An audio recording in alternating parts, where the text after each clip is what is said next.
కేటీఆర్ కి ఆది శ్రీనివాస్ కౌంటర్ ఇచ్చారు. కాళేశ్వరం ఎత్తిపోతల వల్ల కరెంటు బిల్లుల మోత మోగుతోందంటున్నారు. ఎత్తిపోతలు కాదు తిప్పిపోతలు అన్నారు.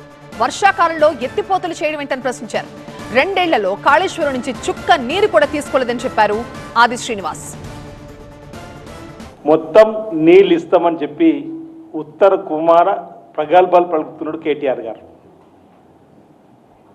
2016 మేలో ప్రారంభం చేసినటువంటి మొదలుపెట్టినటువంటి ఆ ప్రాజెక్టు 2019 జూన్లో ప్రారంభం చేశారు.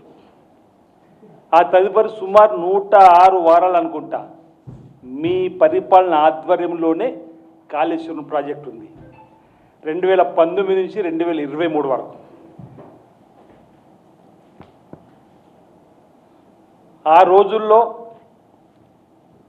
ఎక్కడ నీరు ఎక్కడ పంట పండినా కాళేశ్వరం నీళ్ళే, కాళేశ్వరం నీటితోనే పంట పండిందన్నారు. కాస్త కాళేశ్వరం బీఆర్ఎస్ హయాంలోనే 2023 అక్టోబర్ 21న కుంగింది, కూలింది, పగిలింది.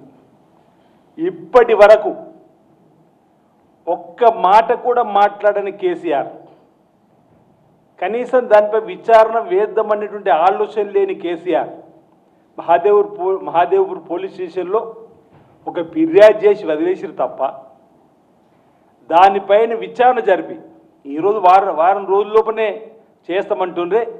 ఆ రోజు మీరు ఎందుకు చేయడానికి కోసం మీరు ముందుకు రాలేరని చెప్పంటే దానికి సమాధానం మీద ఏముంది కేటీఆర్ అని అడుగుతా ఉన్నా.